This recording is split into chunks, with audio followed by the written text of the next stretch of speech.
like he's like got his posse of people because it's supposed to be like a D&D based book, but kind of playing single characters as opposed to. So having... we are on the air, just so you know. we're talking about D&D. I mean, we always talk about No, we don't. We talk about role-playing gaming. role-playing game. We don't talk about D&D. Okay, I'm sorry. I've offended We somebody. usually talk about Tolkien gaming because we want to keep it Tolkien related. D&D? Well, it's derivative by some measure. D&D. I'm offended by D&D. Are you offended by Pathfinder? Yes. Don't worry about him. So hello and We give welcome. him a cookie and put him in the corner for a while. And he'll do fine. Welcome to the Tolkien. I did wander off Hello. the street. We're on the air, so we need to do our little spiel and stuff. Welcome to the Aya Tolkien Society. I'm founder of the organization, the Aya Tolkien Society, which is an official smile of the UK Tolkien Society, a chapter, and that's spelled S-M-I-A-L. We kept pronouncing it Smeal, but we were corrected that it's apparently pronounced Smile. And we've been doing this for many years, I think since 2005. And so we meet on, now it's pretty regular. It used to jump all over the place, but now it's pretty regularly on the third Saturday of each month from 1 to 3 p.m. Pacific time on youtube.com/Tolkien Scholars. And our website is tolkienscholars.org. We're kind of behind on everything. I've been on the road quite a bit, and so I'm afraid I haven't gotten all the notes uploaded and the usual announcements and everything out. I apologize for that. And I have to, as soon as we get you rolling here, I'm going to have to actually leave once Chris arrives to kind of keep things going, to have him shut things down, because I got to head off to a funeral in Seattle, and so my wife and I got to head out shortly, because it's over a 5-hour drive there, and we don't want to arrive there too late. So, but we'll go ahead and get started with our usual thing. Now, did anybody have a copy of the notes from Brian handy, or do I need to go grab a laptop or something? I didn't print it off. No. Nope. Just on your phone or anything? Yeah, it's okay. not my phone. Yeah, if you wouldn't mind, Sure. if you don't mind going over that, you might want to swing that microphone towards you, Okay. just so that others can hear. And let's go ahead quickly, Drew. So I'm Hawk, No, I'm Richard. Corey? I'm Anthony. and Anthony's off camera, except for the back of his head. You might see when I fix the camera. Yeah. Looks like it got. Oh, there we go. There Yeah. it is. Hello. Just clip off Corey. He's just a disembodied voice. So if you want to go ahead and read through the notes there, then please. Okay, sure. So for the last meeting, we had Hawk made introductory comments, and then Brian read some notes from June, because there was no meeting in July. We talked about how there was a mithril coat question, whether it was the coat of Erendil or whether Bilbo had the coat of Erendil or not. Then we had read from a letter from Letters of J.R.R. Tolkien, letter 158. Jacket blurb question: we need to find the American dust jacket of the Two Towers first edition. Huh, interesting. And we moved on to some new topics, such as discussion of my question, or Anthony's question: should the Silmarillion be made into a film trilogy? Yes. Well, series. Series. He was quick on that. Boy, he really wants it. Various views were shared, both pessimistic and optimistic. Possibly the three great tales of Beren and Luthien, Children of Húrin, and the Fall of Gondolin. So, like, made into a trilogy. Well, they did spin a single story intended for children out into a trilogy. They could have done a much better job with the Hobbit. But, Then we discussed about how Lord of the Rings is going to be on Amazon Prime. And there's an interview with Tom Shippey that we looked at, I believe, or at least read. And then there's some speculation going on about what will the overarching storyline be that they'll focus on. I think it's going to take place between like the first and second ages, maybe. yeah, well, it sounds mostly like Second Age. Yeah. Is what it sounds like, but we'll see. We'll see what they Yeah. And then Chris gave a book review of The Flame Imperishable by Macintosh. There's a lot of discussion as to how much influence did J.R.R. Tolkien's Catholicism have on his work. The Flame Imperishable is more of an academic work. Compares the Ainu Lindale to the Summa Theologica by Thomas Aquinas. And then Hawk reminds everyone that Tolkien Moot 15 is coming October 19th, 2019. Woohoo! All day. RSVP for role-playing will be available in September. We are still working on getting a speaker to talk with for our embedded Tolkien Society meeting at the Moot. Yep, still working You on need that a still. dancing elf gif or something to go with that, right? Yeah, that's what we need.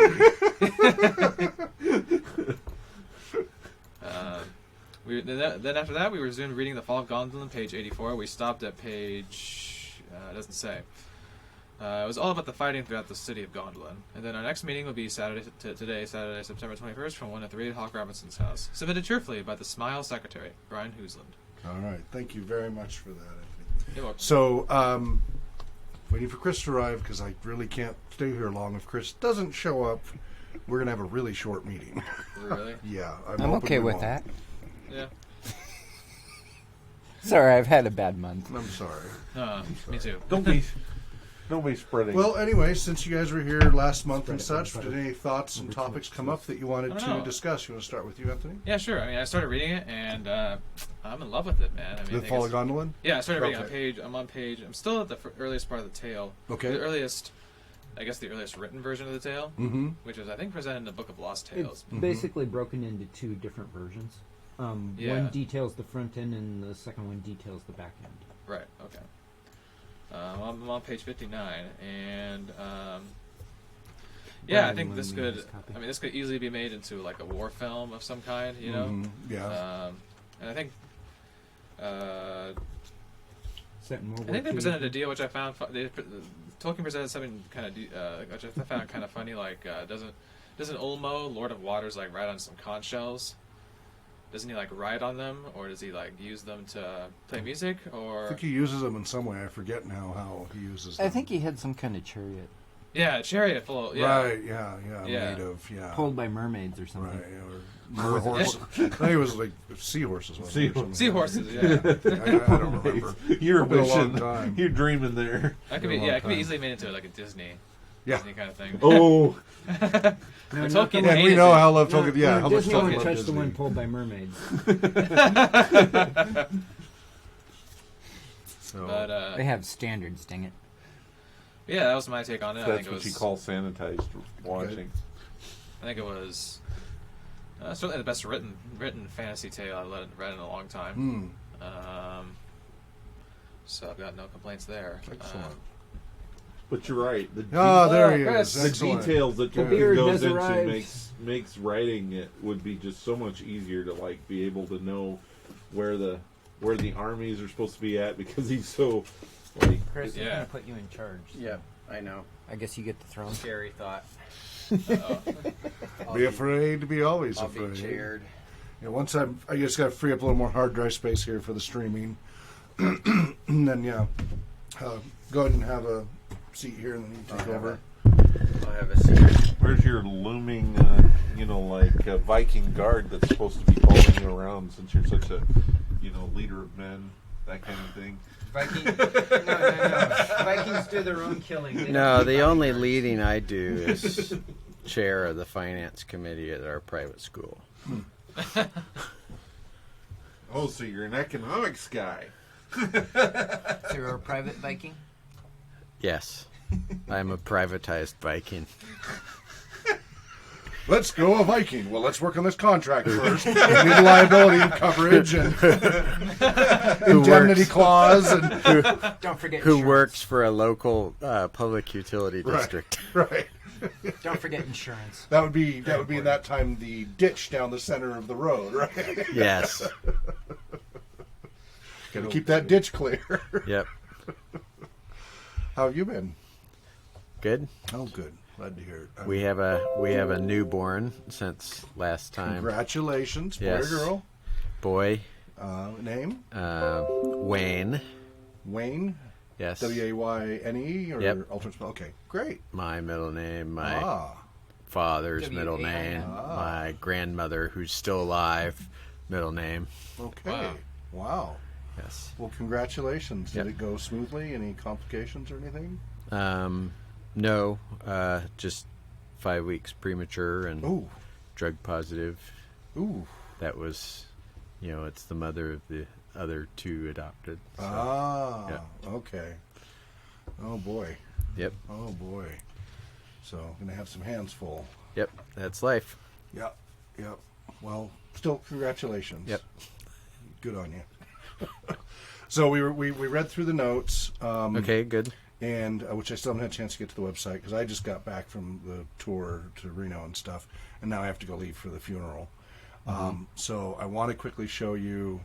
We'll have if you guys, what do you guys want to start with? You covered that topic. Did you guys have some topics you wanted to cover since we last met last month? Nope. Okay, did you have anything else you wanted to cover? Anthony? Is there anything about the Tolkien mood that we need to know about? Yeah, so I will scramble while I'm on the road today because Katie will be driving. I'll hurry and get the RSVP updated and ready. So after today, everybody needs to RSVP so I know who to plan. Yeah, if for. I've already RSVP'd on that. Okay. We have to do some tweaking to your choices of characters because of the setting. We have to take out things like hobbits and stuff like that because the time period doesn't allow for that. So What? They can the wrong sneak in time. real easily. So it's going to be pretty much, men and elves that are the different choices. I mean, maybe an ant. I don't know. What about dwarves? Oh yeah, dwarfs. Yes, thank you. Yes, just the hobbits are problematic, and Rohirrim and stuff like that are all. So Hobbits are forbidden. So you're saying anybody under 5 feet tall? I mean that doesn't No. exist in Tolkien's realm? Short people ain't got no reason. Oh, The heightest. That's it. So yeah, but anyway, I need to hurry and update it so that it's cultures that are appropriate to the time period from the list that people pick from. Glad to hear your RSVP'd. It will be once again potluck like the last couple of years to keep the costs down. And so I'm going to try to use a third-party app for everybody to coordinate their potluck that we use for one of our board meetings. I made a curry that was well received. Yes, excellent. It was so well received they thought you made it. Weird. I'm sorry they didn't give you proper attribution. I think you're trying to curry his favor. Oh! Yeah, but I usually don't GM anymore. I just write the adventures and facilitate, and the other GMs run the table. So won't help them in the adventure any. That's right. Unless I write into the adventure. If Richard's at your table, do this, this, and this. Unless he does this. Then the eagle shall appear and drop the. No. Question. Yes. The boot will be held here, right? Yes. Is it going to be like all over the house, or is it going to be like? Yes, inside the house? we have different rooms for each thing. So here would be the broadcast area. I'd set up, I'd adjust a little bit so that we've got a little bit more of an audience space over there, Okay. as we've done in the past. So it'll get just a little bit. But yeah, each of the rooms will have a game room in the living room, game room in the trailer, which is air conditioned and everything. We won't use the garage this time because we'll use the trailer and such. And then we'll have these two as game rooms, and that should be enough. If we need more, I've got other rooms, studio, another room. I can handle potentially up to 8 or 9 rooms if necessary, but usually for the number of people that attend, 3 or 4 is sufficient.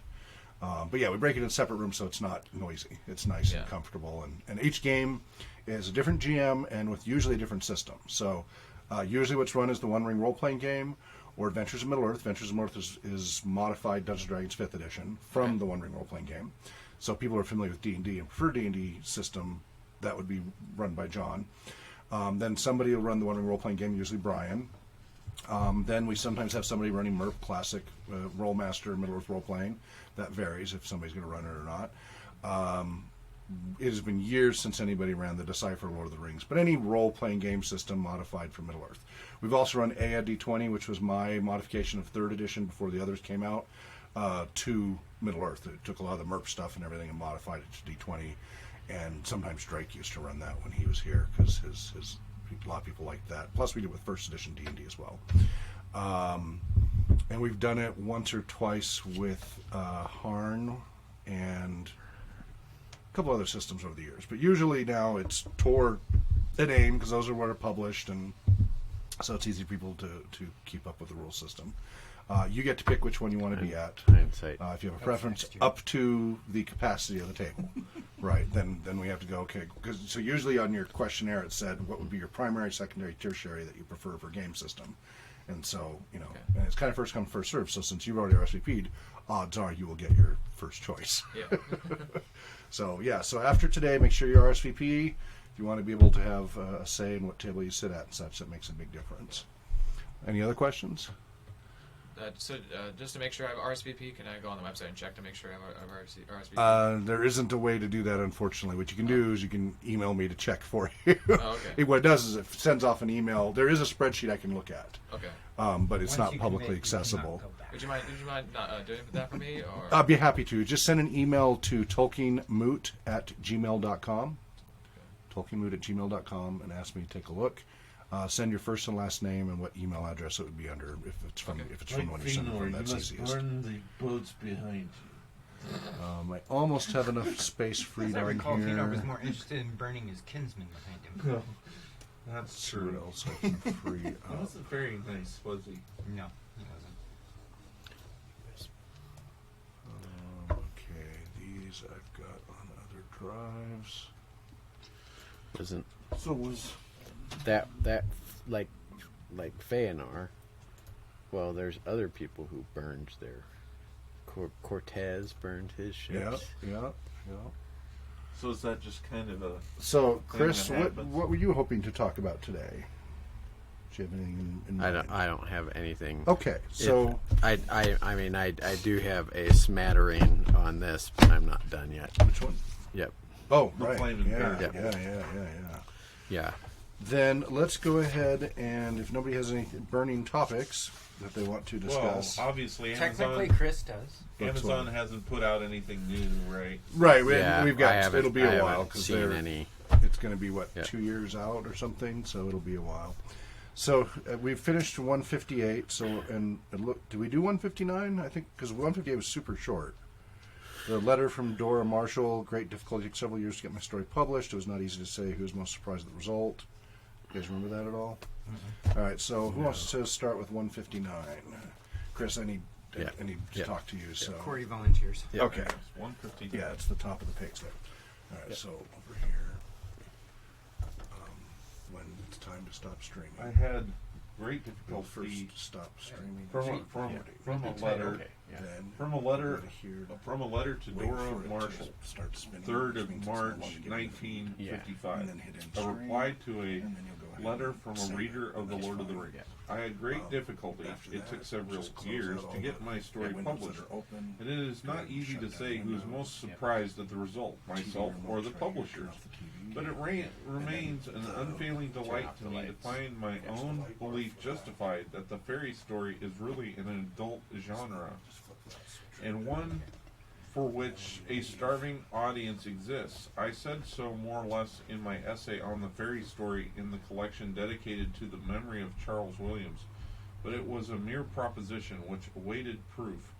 As C.S. Lewis said to me long ago, more or less, I do not suppose my memory of his dicta, D-I-C-T-A, is any more precisely accurate than his of mine. I often find strange things attributed to me in his works. If they won't write the kind of books we want to read, we shall have to write them ourselves. But it is very laborious. Being a man of immense power and industry, his trilogy was finished much sooner amidst much other work, but at last my slower and more meticulous, as well as more indolent and less organized machine has produced its effort. The labor, exclamation point, the labor, I have typed myself nearly all of it twice and parts more often, not to mention the written stages, but I am amply rewarded and encouraged to find that the labor was not wasted. One such letter as yours is sufficient and furnishes more than any author ought to ask. I knew Charles Williams well in his last few years, partly because of Lewis's good habit of writing to authors who pleased him, which put us both in touch with Williams, and still more because of the good fortune and mid-disaster that transferred Williams to Oxford during the war. But I do not think we influenced one each other at all. Too set and too different. We both listened to CSL's Rooms. Runes? Rooms. Oh, rooms. In CSL. Oh, we both listened in CSL's Oh, okay. Rooms to largely large and largely unintelligible fragments of one another's work read aloud because CSL, marvelous man, seemed to able to enjoy us both. But I think we both found the other's mind, or rather mode of expression and climate, as impenetrable when cast into literature as we found the other's presence and conversation delightful. Oh, so Dicta is the root of dictation. that's kind of interesting, though, to think that Tolkien is saying that,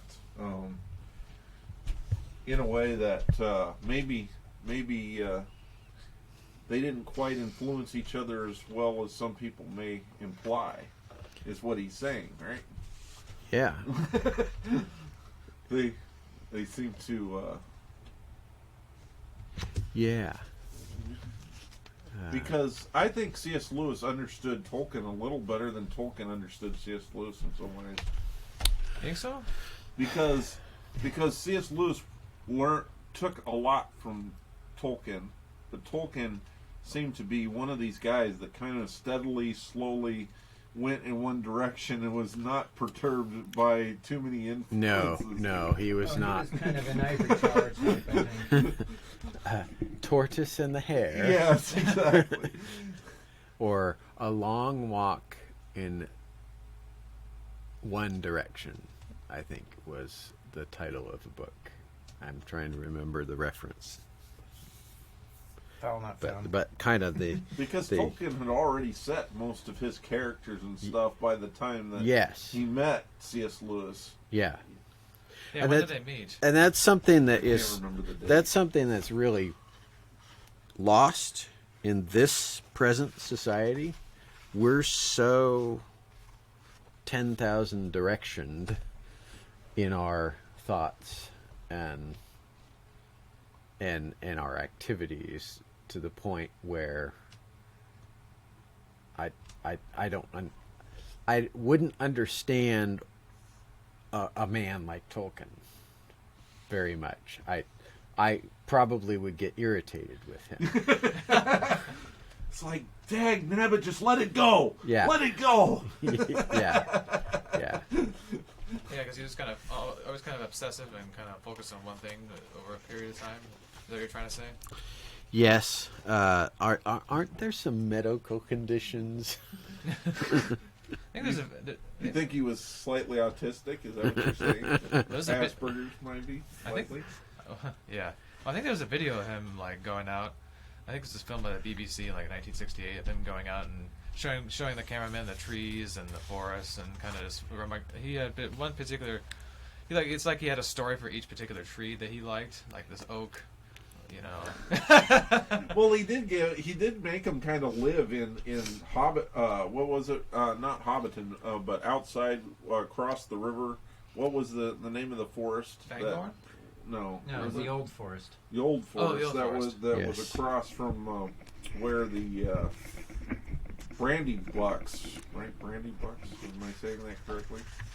Were Depends on your point of view. anyways, they Tolkien really believed when it came to trees and stuff, like he really believed that they were unique, they were beautiful things, that it was sad that the world was, chopping them down and replacing them with tall skyscrapers and stuff like that. Like it really bothered him that the modern world was so quick to Industrialized. yeah, and cut down trees. I mean, he literally, I don't know, you guys talk about it, but when he was younger, he spent quite a bit of time out in the country, didn't he?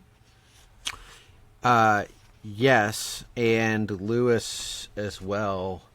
Well, so Tolkien was in a different type of country in that the whole South Africa, he was free to roam as a Right. little kid. I thought he left that when he was 5 years old. Yeah, but Yeah. and then at least my recollection is that initially he was in the city until his teenage years when his mom died, and that cramped, cloistered room that he and his mom and her two sons lived in was very cramped, and as a result, when that I don't remember what source, but there is a place where he kind of comments on that set him on a path towards wanting to live out in the country, and so that's why he shows up in a university setting. Yeah. I've been watching these videos of a guy who does dissections on writing kind of thing. Oh, it was about the fact that he. Sorry, it was about the fact that he was in the war, and the war.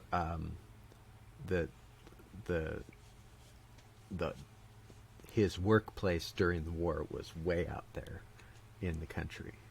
Oh, okay. Yeah, I thought that's he was in right. the trenches. No, World War II. Oh. Bit of He different stuff. he got drafted, if you will, to. But he wasn't. I thought they got fed up with him. No, he wasn't on the front. Right. He was doing stuff for the British. Cryptography.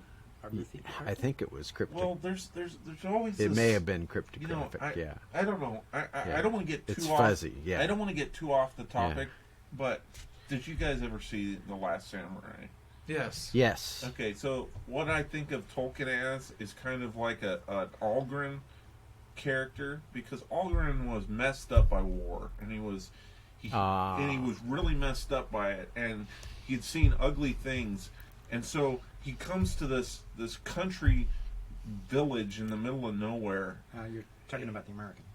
Yeah, the American. Yeah. Tom Cruise. Algren. Yeah. Tom Cruise is in this country village. There is no character but Tom Cruise. This country village, and I know that some people would think that the way that they portray it is almost like it's a paradise, out in the middle of nowhere and stuff like that. But I think that there is something about the beauty of nature that heals the Yes. PTSD soul that he has. Yes. I mean, he's Yeah. out, and I sometimes wonder if another reason why Tolkien was so drawn to the outdoors was that he had seen some terrible things, and it was a gentle healing that came from looking at things that grew.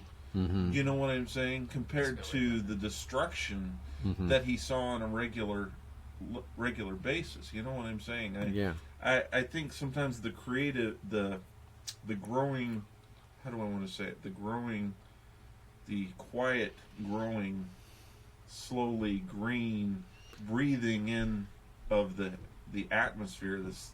It's just hard to describe It's to that somebody British, else who it's hasn't that British fresh air Yeah, that exactly. you experience in Western Washington, kind of the mist and the fog and the wetness and the you have to beat back nature with a machete to keep it from. No, that's the Puget Sound. I grew up in a place that was 55 inches of rain a year, and so did I. you had to That doesn't sound hack like here. back nature. That Yeah. doesn't sound like here. Well, the Puget Sound is not the coast, for distinction. Not by much. no. Yes. Well, I'm using that to refer to the whole bit from the border of California all the way up to Canada. Well, anyways, so Yes. the point is, I think there's something about it that was healing, like for him Sure. after he had seen such. Yeah. I mean, the trees. I don't know what they saw, but trees burnt, and barbed wire. Yeah. Is just, And then there's I guess the comfort of a university setting with some, there's some chaos, but there's some rhythm of orderliness to the world that keeps you sane. I know that I have a hard time self-motivating myself with a newborn to go read books on a schedule, and that it is helpful for me to be involved in a book club to do the reading. Yeah. It So kind of you're- forces you So you're saying into the book that. club clubs you into reading Yeah. books. And that's kind of the way I feel about the Inklings is there may have been some in the Inklings that could identify the way that I identify. I'm Well, not saying that well, Tolkien may have been that way. When you but- think of the Inklings, and this is Yeah. just the way I see it, for me, is I always think of those. Do you remember what was that famous deal where they sit and they read books? On Channel 7. It was a long time Reading ago. Rainbow? No. It was like they were sitting in a high back chair and reading, really, really well known classic Sure. plays and stuff Sure, like that. yeah. And what I think of C.S. Lewis and them is I feel like they're sitting around a fire, in their house in a posh chair, not like a lazy boy like we have nowadays, but like a a high back chair and Yeah. just the sitting there smoking a pipe and drinking coffee or whatever it was that was hot, other beverages. or alcohol, which we do not necessarily approve Beverages of. that should No, not I'm be just named. Some of us more reformed folk do approve of these things. I'm just joking. Yes. Beverages that shall not be named. Beverages or beverages. Well, being that it's getting close to October, Yes. maybe it's one of those bubbly drinks that has the Yes. mist coming out of it. Oktoberfest. What, a hot chocolate with dry ice thrown in? Yeah, something like that. Yeah. Yeah. Dry ice. But I want to restate what I said earlier. I said that Lewis understood Tolkien better, but I actually have to say I made a misstatement there because I think that they were equally opaque to one another in some ways. Because In some ways. C.S. Lewis couldn't understand why Tolkien was consistently attacking this one thing, and So do you Yeah. think there's a need for transparency in conversation? it's But- not about transparency in conversation. It's just simply Tolkien and Lewis. But it's very obvious this concept of, Iluvatar and his music, and you get into the magician's nephew, and here Aslan is singing the world into existence. It's not one for one, but the main concept is definitely there. well, They- yeah. They had Tolkien had some outsized influence on those around him. Well, he did. I'm Yes. not saying that he didn't have any Yeah. influence. I'm just saying that there was a certain amount of incomprehension that they still had with one another.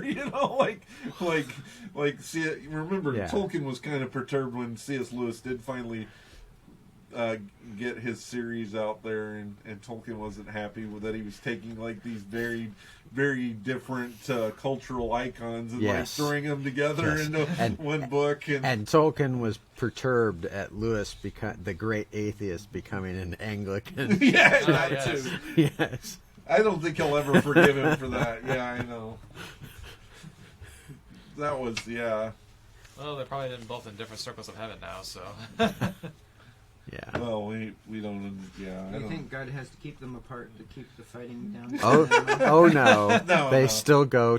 They still go to the the eagle and child. the bird and the baby. Yes.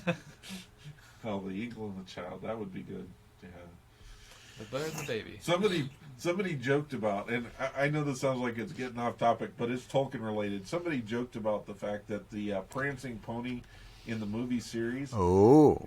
didn't look like what the prancing pony should be. They said a name like the prancing pony, you wouldn't think it was filled with Yeah. the scum of the earth or something Yeah. like that. Because Yeah. everybody in the thing except for like Aragorn, it looked like they're like really gruff and mean, and It was supposed to be a rough part of the neighborhood. yeah, it come across as less delightful and more Was more Peter- like vicious. Was Peter Jackson's cultural background slipping through? So I didn't mean to get too far off. I just think that it's kind of funny Yes. that they don't really consider the prancing pony that the way the books have a tendency to do it. It's supposed to be kind of a charming, kind Is it? of little place, but it Prancing comes- Pony. Yeah, it's not really. It's like Yeah. a hometown like bar or whatever. But it's I think of it as this flowery bed and breakfast that would have fit in Hobbiton. That's kind of my first I don't think impression a man with of the name of Butter Bar would do well in the bad part of town. right, right, and so you have this flowery bed and breakfast sitting there at a crossroads, and once in a while you'll get an unsavory figure come through. Like Gandalf. Gandalf was, unkempt, but he wasn't unsavory. Right. Stormcrow? Storm. Yeah. And yeah. Do Well, you want to read another, or I've you wanna- I've got kind of one chapter here with a couple quotes to unpack here Oh, okay. of this. The chapter that I just read last Thursday was the metaphysics of music and vision. Oh wow! So Especially in Tolkien's work. So I think we're pretty familiar with the music piece of it, and that's unpacked and analyzed very well in several books and resources that we've read. But kind of this concept of vision,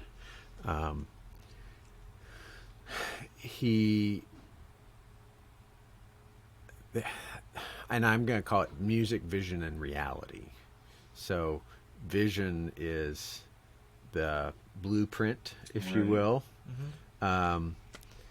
and music is the concept. I want to build a building. I want to build a land that is beautiful, and then you have to go through.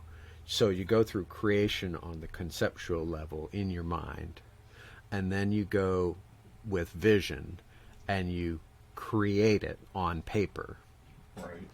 And then you go and actually build it.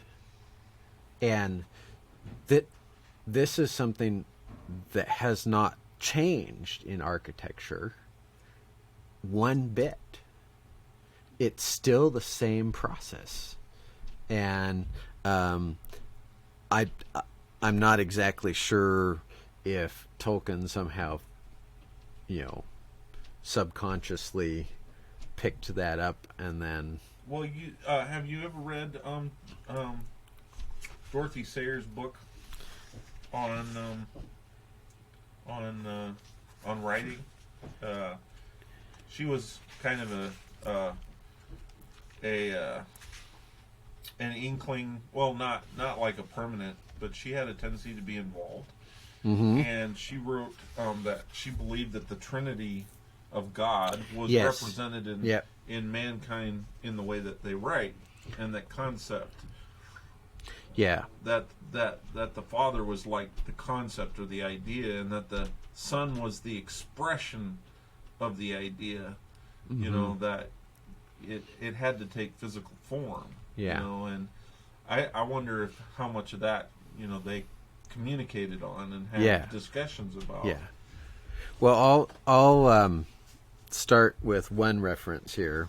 Are you familiar with Flannery O'Connor? Oh yeah. I've heard Yes. the name, but I can't place it. So Oh okay. after her own reading of Mauritian, however, for American novelist and self-described hillbilly Thomist. So remember, this book is about Tolkien and St. Thomas, and the comparison of the Aina Lendale to the Summa Theologica. Yeah, there's no comparison, but I just think But- it's funny because So, Flannery O'Connor, the dream image was less of a metaphor for subrational and therefore illegitimate source of artistic inspiration than it was, again, as for Tolkien, a symbol of the artist's temptation to impose his own alien purposes, whether rational or otherwise, onto the work of art, instead of letting the work's own form come to the fore.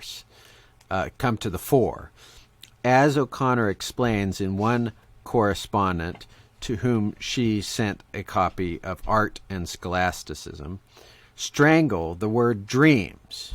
You don't dream up a form and put the truth in it. The truth creates its own form. Form is necessity in the work of art. Right. So the point is that your idea, in order to give it to communicate any idea, requires form. Correct. You know, we joke about this. C.S. Lewis, I think, it said, we cannot metaphors. We speak in metaphors. We cannot avoid speaking in metaphors. More or less is what he says. Go ahead. Oh, I'm sorry. Yeah, I think when I took when I was at Boston College, I took a class from Peter Craft. He's kind of an expert, quasi-expert on Thomas Aquinas as well as Tolkien, and he said that the art of analogical thinking, like thinking in terms of analogy, has kind of declined over the years, and so we kind of need to get that back in order to kind of move logic forward. Right. Well, what it says is that the imagination. Yeah. The imagination is a huge part of thinking, and what we have tried to do is we have tried to eliminate the imagination and try to think as abstractly as possible. And the problem is without, we can't do it. The imagination is Imagination's not Or really we compatible with logic. dream up a form. actually it is Like in God. I'm gonna be very heretical here. Oh, We're going to dream up a form like Get the matches. a popular social media website, and then we're going to put the truth in it. It doesn't work that way. Can I It's get the a other torch? way around. And if you try to work it that way, it always is corrupted. Well, as the defender who shall not be named, I don't think he was concerned about truth. who? What? Mark Zuckerberg. I was looking Oh. Yeah. Well, there's a sense that if we understand ourselves as physical and spiritual creatures, but see, we don't think of ourselves as living icons that were created in the beginning, right? So are we merely physical beings, just some technical a bunch of amoebas glued together. No. Let me finish. They always call it the great designer. You know, people argue the great design. You know, the design argument, and it always sounds to me like he's being an electrical engineer or something. You know, when they talk about designer, because God is an artist. He's not just a designer, but he's an artist, and an architect. And well, all I'm saying is he does enjoy the technical and a metaphysician, right? And the beauty of what I'm trying to say is the human body expresses more about God than just merely because God doesn't have arms and legs, right? But it is a physical our hands, the ability to manipulate objects with our hands is reflective of something in God. Because when we talk about it in poetry, right? You know, in the Bible, in Psalms, and so the problem is that people don't understand that human beings need an image. They cannot communicate ideas apart from some sort of an image. So it has to be, the image comes first. Yep. So then we go to Chesterton. The Bible says that we're made in the image of God. To me, that means that He has head, 2 arms, 2 legs. What? He's being obtuse. Oh, I'm not being obtuse. That is one aspect of it, but that is not the end of it. Yeah. So Chesterton critiques this dream image as well. The strangeness of things, which is the light in all poetry, and indeed in all art, is really connected with their otherness, or what is called their objectivity. What is subjective must be stale. It is exactly what is objective that is the imaginative manner strange. That is in this imaginative manner strange. In this, the great contemplative is the complete contrast of the false contemplative, the mystic who looks only into his own soul, the selfish artist who shrinks from the world and lives only in his own mind. According to St. Thomas, the mind acts freely of itself, but its freedom exactly consists in finding a way out to liberty and the light of day, to reality and in the land of the living. In the subjectivist, the pressure of the world forces the imagination inwards. In the Thomist, the energy of the mind forces the imagination outwards. But because the images it seeks are real things, all their romance and glamour, so to speak, lies in the fact that they are real things, things not to be found by staring inwards at the mind.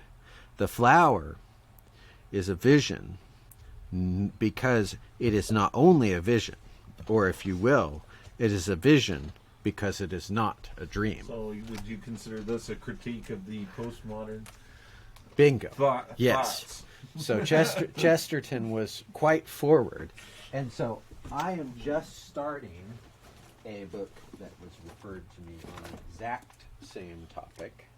Oh, wow. Alienated America, Why Some Places Thrive and Others Collapse, talking about social capital, not economics, but social capital. Well, And I'm doing that because as finance committee of a private Christian school, I want to keep in mind the other. And money is just really the tool in which to build the dream, the vision, the reality of this social capital of giving children a quality Christian education. Yeah. You have to keep in mind that some people define their world by money. I think we have gone off the deep end in defining the world by money. Yeah. Is that where the loan sharks live? I want to back up. Shark we were, Tank We were talking to start with. We're talking Yeah. about the inward meaning of Yeah. the fact is that what Chesterton is saying here is that we can't personalize every meaning in the world just for our own sake. Like think about that. That's what a lot of people who translate literature and even the Bible nowadays say, that, well, it only has what meaning I give it. You know what I'm saying? And so that's pretty interesting that he makes that comment, because the problem is that a lot of people, when they talk about art, they say, oh, it's all subjective, it's what I feel. There's nothing there that's objective. There's nothing there that you know what I'm saying? And I think that's a very amazing comment to make, is that art is not eminently completely subjective. And there's a lot of people out there that still believe that, I do something and I get a response from people, so it's whatever they respond to, that's fine, whatever they feel, but there's no objective idea behind beauty, right? So Yeah. So I think that this concept of vision and bringing something to light,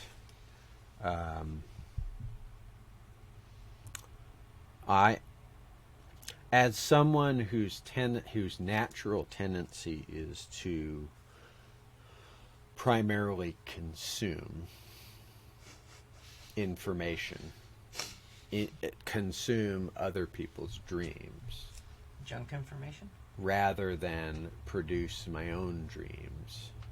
That was kind of I had to sit there and think about it for a little bit and say, Saying this about yourself? yes. Oh, okay. But I was thinking about this in the context of this is part of what's wrong with where America is right now in its postmodernist culture. You've got all these people consuming other people's ideas and then looking inward at the emptiness of lack of ideas in themselves. Oh, you mean all those movies that have been rebooted recently? No Princess Bride reboot. Yeah, Yeah, they came out with the Lion King reboot. Hollywood's Yes. doing paint by numbers. Yeah, so that's an interesting critique right there. Is all these reboots rather than the original material? right. And Because I don't think Disney's done much. Have in we original created an material. entire generation that doesn't know how to produce original material?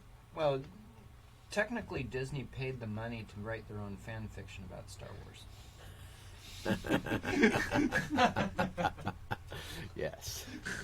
So, and if that's the case, is that the death of a piece of our society?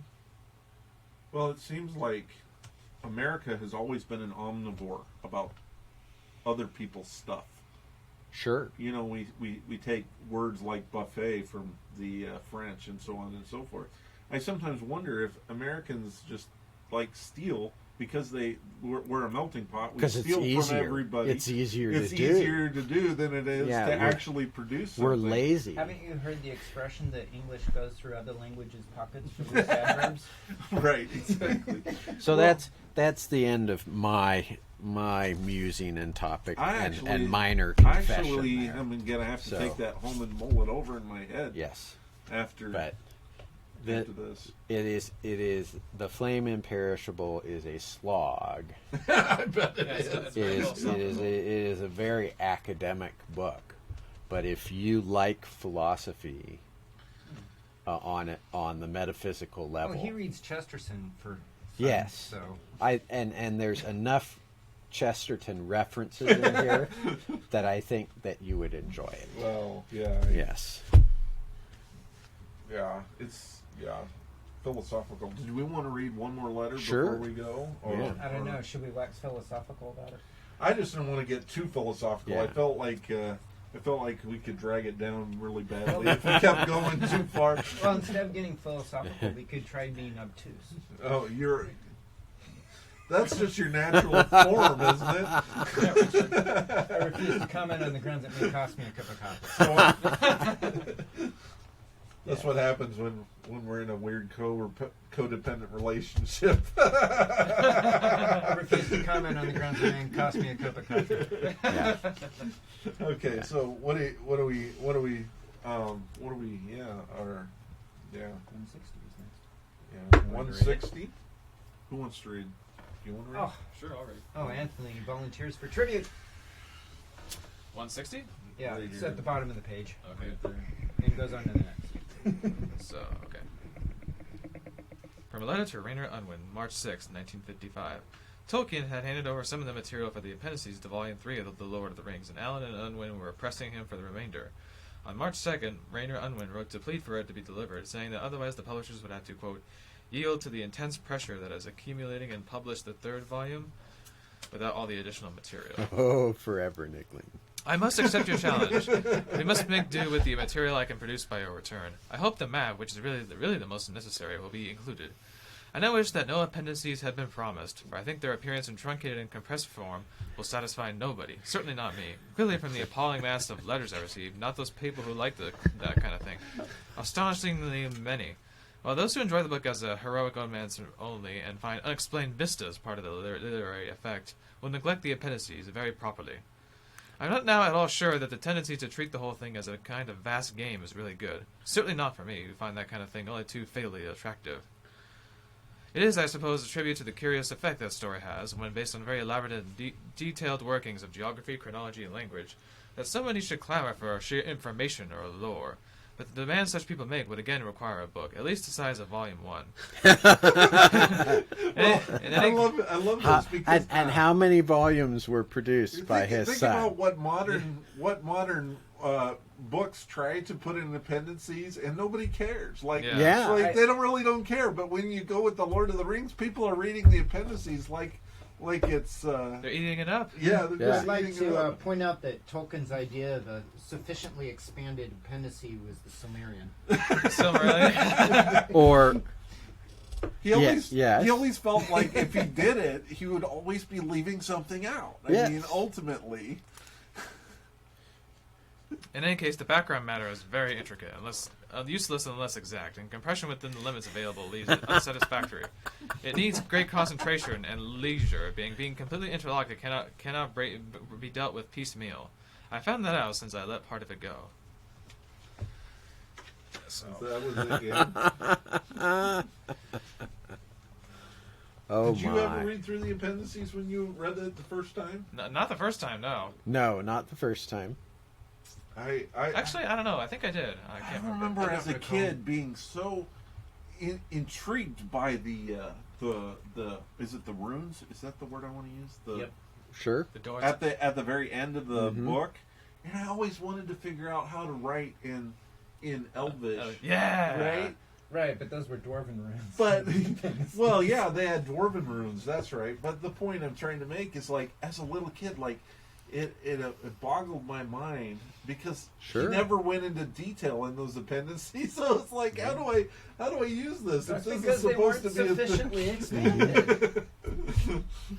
And my sister took that as a challenge and started writing. It was almost kind of a variant of Klingon writing form Really? in Latin. What? So and like 3 of her classmates would do this, and no one. It was absolutely secret. And one time the teacher in junior high did get a hold of one of the notes, and then the look on his face. I guess you know, I you- guess you're smart enough that I need not ask what this is. Well, you know, you can't understand Hamlet until you've heard it in the original Klingon. Yes, I do Yes. understand that. Klingon opera with Hamlet. That would be great. Yes. That was a joke in Undiscovered Country. Well, yeah. Well, so there wasn't any more news, though. There's no more Tolkien news. I mean, Oh. ever since Amazon did the thing. The calm before the storm. Oh, boy. Yeah. Are you trying to imply that there will be controversy? There will be blood tonight. Oh, man. In our day and age, with as split as people are on things anymore, it just amazes me. Because even Star Wars, Yeah. I really didn't really consider the Star Wars film that bad, and yet it split the Oh yeah. Which one? the last Jedi. Oh, okay, good. I mean, it wasn't as bad as some people make it out to be, but Yeah. it wasn't as good as some people were like, "Ooh, Yeah. this is a genius work of art." And, Oh, like I said, You it's know, it's fan like- fiction by Disney. you know? yeah, exactly. Yeah, I confess I have not seen it yet. So. You haven't seen it yet? Well, there's some things that Which you. one? I don't know, Mark Hamill. We're getting off task. My point I'm Yeah. trying to make is, sometimes, like the Lord of the Rings and that kind of stuff. Like, The clips I saw of Mark Hamill on YouTube looked like he'd swallowed poison during those interviews. yeah, poor guy looked really like disheveled, like he didn't even really want to be there. He was just there because he had to make an appearance. They probably were like, "You don't get any money if you don't show up." Oh, he's probably contractually obligated. Oh, is this Mark Hamill? Yeah. Yeah, you know, Yeah, the yeah, guy who yeah. played Luke. Yeah. No, I don't know. Is this Mark Hamill? No, I don't know who that is. Well, didn't he have a contractually obligated beard? Yeah, probably. Probably. And yeah, but you have to understand There was a all the contractually other protected works that Mark mustache Hamill has done. Oh yeah. Yeah, it's in quite amazing. Well, one of doing the, the Joker for the Batman series Yeah. is Mission pretty. Impossible yeah. movies. So, but back to what I was saying, Mission the Impossible Lord had of the a Rings, contractually protected mustache. Oh, really? the Lord of the Rings is probably gonna cause a lot of controversy unless they, I don't know. I just have this. I hate this. I hate to be negative, but I just have this feeling that they're going to, they're gonna be a little bit like, Mr. Jackson and. Yeah, what's the new series that we're going to be called? Do we know that yet? Or I don't know. Peter No. Jackson's So I'm Marion. about halfway through the 3rd season of Man in the High Castle, oh, and I That's kind of a. still don't exactly know where it's going. Isn't that It'll alternative get somewhere. history or something? Yes, Yeah. it's an alternate history. Isn't it just going off a cliff? Yeah, but it's it's written poorly because you got these same characters dealing with all these cliffhangers and other things that happen, but there isn't any. It's like Melkor just writing his music and no one responding to it, if you will. The dragons were quite fun. And maybe that's the intent, but if that's what Amazon's putting out, Whoa. and my I've had limited exposure to other Amazon content, so I'm being a little biased here. The Boys. Have you ever heard of it? Ugh. Is Yeah. terrible because what it does is it paints the whole world gray Yeah. and everything else is black and there's nothing. Yeah. There's not even a speck of white. So that's premise of why I'm pessimistic. The premise of that was because Man of of the other Steel, Woman of content Queen that X. I've seen. They Yeah. went with that as their What was theme. that? I'm sorry. Man of Steel. No. I didn't quite hear Chris. I'm pessimistic in Amazon being able to pull this off spectacularly. Yeah, it doesn't seem to me. I don't know. I know it's not like you've had any reason from a Hollywood funded venture going awry. I just feel like people don't. I don't know. It's like you read a book and then you watch the movie and it's like Right. you're like, why in the world did they have to trash this thing? Yeah. It's very rare that somebody gets the Like taste of it. like and, the Princess and I Bride. feel like postmodernist writers. I mean, who's going to be writing this thing unless they Yeah. got some dang good writers who understand the Tolkien lore? Oh, I feel like it's kind of like Shyamalan writing the Avatar: The Last Airbender. yeah. are those fighting words? Do we throw down for that kind of word? Ouch. Well, With a twist. we'll be back after these messages. Corey has to leave now. Well, I don't have major further content, but We could read out Yeah. of the. we could. Yeah, I bought my own paperback copy not too long ago. This yours? Yeah, that's mine. Oh, Yeah, it's traditional to ask permission. before We you are grab a on book. page 90 or 91, if I recall. We're on page 91. Donald Trump didn't have to ask when he grabbed the book. No, but he's keeping Fuck, me on the yeah, edge of read. being impeached. Does Donald Trump read?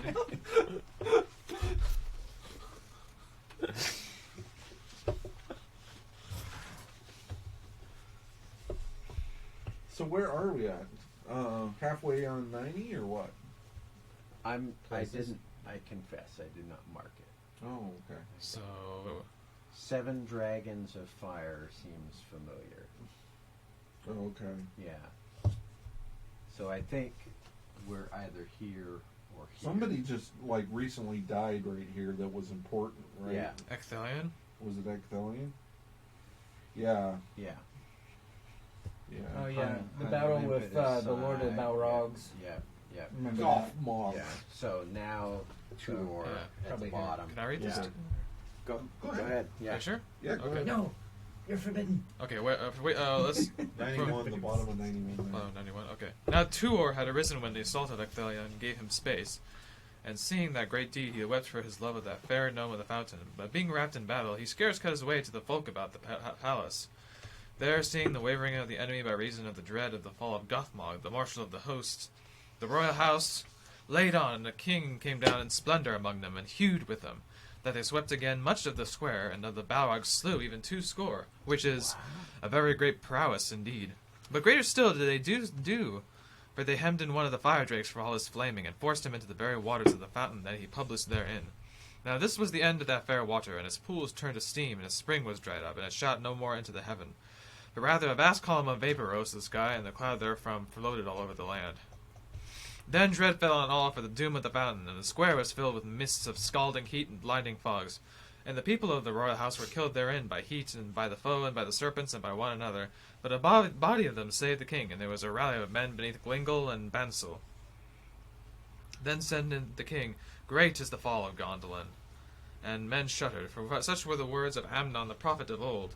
But Tuor, speaking wildly for ruth and love of the king, cried, Gondolin stands yet, and Ulmo will not suffer it to perish.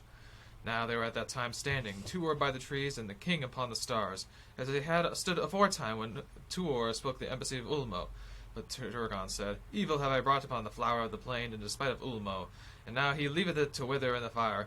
Lo! Hope is no more in my heart for thy city of loveliness, but the children of the Noldoli shall not be worsted forever. Then did the Gondolin clash their weapons, for many stood nigh, but Turgon said, Fight not against doom, O my children. Seek ye who may safety in flight, if perhaps there be time yet, but let Tuor have your lealty. But Tuor said, Thou art king. And Turgon made answer, Yet no blow will I strike more. And he cast his crown at the roots of Glingol. Then did Galdor, who stood there, pick it up, but Turgon accepted it not, and bare of head climbed to the topmost pinnacle of that white tower that stood nigh his palace. There he shouted in a voice like a horn blown among the mountains, and all that were gathered beneath the trees in the foam and in the midst of the square heard him.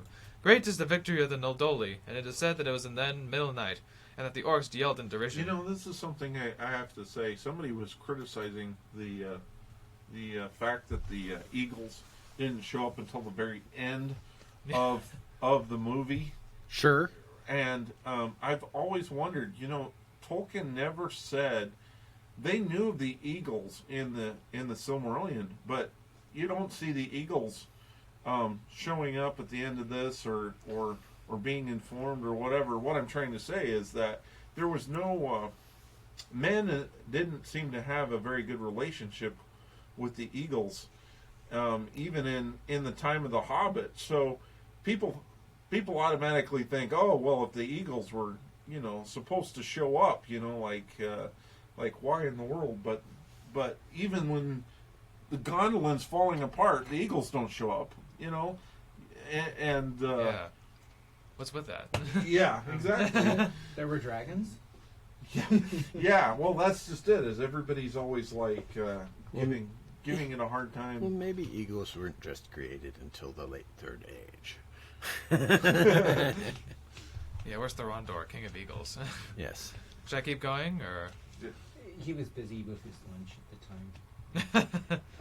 It is. Then did the Gondolin clash their weapons, for many stood nigh. But Turgon said, Fight not against doom, O my children. Seek ye who may safety in flight, if perhaps there be time yet. Let Tuor have your lealty. But Tuor said, Thou art king, and Turgon made answer, Yet no blow will I strike more. And he cast his crown at the roots of Glingol. Then did Galdor, who stood there, pick it up, but Turgon accepted it not, and bare of head climbed to the topmost pinnacle of that white tower that stood nigh his palace. There he shouted in a voice like a horn blown among the mountains, and all that were gathered beneath the trees and the foemen in the midst of the square heard him. Great is the victory of the Noldoli! And it is said that it was then middle night, and that the orcs yelled in derision. Then did men speak of a sally, and there were two minds. Many held it that it were impossible to burst through, nor might they even get so over the plain or through the hills, and that it were better therefore to die about the king. But Tuor might not think well of the death of so many fair women and children, were it at the hands of their own folk in the last resort, or by the weapons of the enemy, and he spoke of the delving into the secret way. Therefore did he counsel that they beg Turgon to have other mind, and coming among them that led that remnant southward to the walls and the entry of that passage. But he himself burnt with desire to fare thither to know that how Idril and Arendil might be, or to get tidings hence to them and then bid them be gone speedily, for Gondolin was taken. Now Tuor's plan seemed to the lords desperate indeed, seeing the narrowness of the tunnel and the greatness of the company that must pass it. Yet would they fain to take this reed in their straits. But Turgon hearkened not, and bid them fare now ere it was too late. And let Tuor, said he, be your guide and your chieftain. But I, Turgon, will not leave my city, and will burn with it. Then sped they messengers again to the tower, saying, Sire, who are the Gondolin if thou perish? Lead us! But he said, Lo, I abide here. And a third time he said, If I am king, obey my behests, and dare not to parley further with my commands. After that they sent no more, and made ready for the forlorn attempt. But the folk of the royal house that yet lived would not budge a foot, but gathered quickly about the base of the king's tower. Here, said they, we will stay if Turgon goes not forth, and he might not be persuaded. Now was Tuor torn sorely between his reverence for the king and the love of her Indril his child, wherewith his heart was sick. Yet already servants fare about the square, trampling upon dead and dying, and the foe gathers in the mists for the last onslaught, and the choice must be made. Then because the wailing of the women in the halls of the palace, and the great of this pity for that sad remainder of the peoples of Gondolin, he gathered all that rueful company, maids, children, and mothers, and sending them amidmost marshalled as well as he might met his men around them. Deepest he set them at flank and at rear, for he purposed falling back southward, fighting as best he might, with a rear guard as he went, and thus if it might so be to win down the road of pomps to the palace of the gods, the place of the gods, ere any great force be sent to circumvent him. Thence it was his thought to go by the way of running waters, past the fountains of the south, to the walls and to his home. But the passage of the secret tunnel he doubted much. Thereupon, he, espying his movement, the foe made forthwith a great onslaught upon his left flank and with his rear, from east and north, even as he began to withdraw. But his right was covered by the king's hall, and the head of that column drew already into the road of pomps. So this is influenced by the downfall of Troy, right? Oh, I never thought of that. Because isn't it the children and the women somehow made it out of the city? I don't remember And any dragons Arendelle. in Helen of Troy, though. No, not exactly, but The Iliad. the Greek influence, I think, is there. Yeah. Because remember those people that left Troy, the Romans consider that the people who Aeneas. established... Yeah, led by Aeneas, right? Right. That was mostly propaganda. I don't think the Romans believed that themselves. They might have. Tell your kids often enough, maybe they believe it. Do you want to keep going, or? It's up to... No, I'm Chris, he's the I'm big good. I'm good. Are we You- going for you- the full 3 o'clock? That's up to you guys. He bears no responsibility for our actions. Let's That's- see. How much that's of this? How much of Precisely this is left? correct. You are all adults. We It's time for you to do some adulting. Adulting. Is that the new Yes. the new trend these days? Yes. I hate that word. I hate it too. But I would imagine that Tolkien would as well. Mostly because of the corruption of the English more than anything else. Okay, well, we can call it a day, I guess. We did read a little bit, but we don't have to that's read okay. huge amounts. And Yeah. I know Richard is itching to get out of here. No, I I'm just am. kidding. Well, you know, I do need to go mow a lawn, so I got to get that done Yeah. before Yeah. it gets dark. you That'd should be have bad. showered before you came. That too. Why is stinking that bad? Why do you think I want to leave so bad? No. Okay. Did you shower this morning?